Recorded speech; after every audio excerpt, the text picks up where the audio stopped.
2024 সালের ছাত্র জনতার অভ্যুত্থানের আমার সহযোদ্ধারা, আপনারা কেমন আছেন?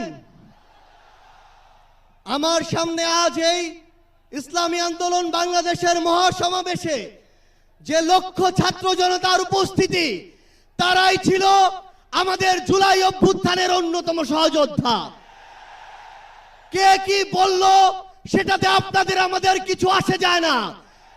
আমরা যতক্ষণ জুলাই অভ্যুত্থানের ওই স্পিরিটে নিজেদের বুকে ধারণ করে শহীদের যে আত্মত্যাগ, জুলাইয়ের যোদ্ধাদের যে রক্ত দেওয়া, সেগুলোকে আমরা যতক্ষণ ধারণ করে সামনের দিকে এগিয়ে চলবো, ততক্ষণ কারো প্রোপাগান্ডা আমাদের কিছু আসে যায় না। ততক্ষণ ওই বিদেশি এজেন্টদের চক্রান্তে আমাদের কিছু আসে যায় না। আমাদের মনে আছে ওই 3, 4, 5 আগস্টে আমাদের আমির সাহেব, সিনিয়র নায়েবে আমির সাহেব কিভাবে মার্চ টু গণভবনের ঘোষণা দিয়েছিলেন। আমরা স্পষ্ট করে আপনাদেরকে একটা কথা বলি, এই 24 পরবর্তী বাংলাদেশে আমরা যারা অভ্যুত্থানের সহযোদ্ধা ছিলাম, আমরা যদি ঐক্যবদ্ধ থাকি, আগামীর বাংলাদেশে আর কোন ফ্যাসিস্ট কোন নামে কোন ব্যক্তিকে সামনে রেখে, কোন দলকে সামনে রেখে এই বাংলাদেশে দাঁড়াতে পারবে না। এখন জনগণের সামনে আমাদের দৃষ্টান্ত স্থাপন করতে হবে। আমরা আমাদের কাজের মাধ্যমে প্রত্যেকটি ক্ষেত্রে যেন সেই দৃষ্টান্ত স্থাপন করতে পারি। আজকে যখন আমি আসছিলাম, রাস্তার আশেপাশের প্রত্যেকটি মোড়ে আমার ইসলামী আন্দোলন বাংলাদেশের সহযোদ্ধারা ট্রাফিকিং এর কাজ করছে। এটাই হচ্ছে দৃষ্টান্ত যে আমরা কাজ করব, আমাদের রাজনৈতিক সমাবেশ করব, একই সাথে জনগণের যেন দুর্ভোগ না হয় সেটাও আমাদের মাথায় থাকবে। আমরা এর আগেও দেখেছি এই মাঠে প্রোগ্রাম হয়েছে, প্রোগ্রাম শেষ করে মাঠের প্রত্যেকটি ময়লাকে পরিষ্কার করা হয়েছে।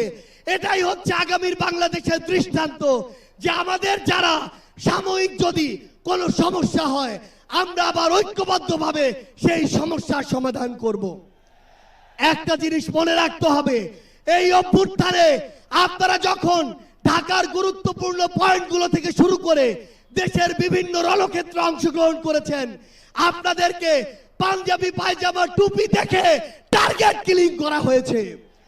আমার মাদ্রাসার অসংখ্য ভাই এই টার্গেট কিলিং এর শিকার হয়েছেন। আগামীর বাংলাদেশে কেউ যেন কাউকে ট্যাগিং করে টার্গেট কিলিং এর শিকার না করতে পারে, সে বিষয়ে আমাদের ঐক্যবদ্ধ থাকতে হবে। আমরা সংস্কার বিচারকে সামনে রেখে আমাদের এই লড়াই করছি। আপনারা পিআর এর কথা বলেছেন, এই যে পিআর, আগামীর বাংলাদেশের সংসদে আমরা যদি আসলেই জনগণের প্রতিনিধিত্ব চাই, তাহলে আগামীতে এই পিআর নিয়ে আমাদের আরো জোরে সোরে ভাবতে হবে। আমরা আপনাদেরকে স্পষ্ট করে আমাদের জাতীয় নাগরিক পার্টি এনসিপির পক্ষ থেকে অঙ্গীকার করি, বাংলাদেশের প্রশ্নে, জনগণের প্রশ্নে আপনারা যদি ঐক্যবদ্ধ থাকেন, আপনাদের সাথে কাঁধে কাঁধ মিলিয়ে 24-এর মতো এনসিপি আবারও আগামীর বাংলাদেশে লড়াই করবে।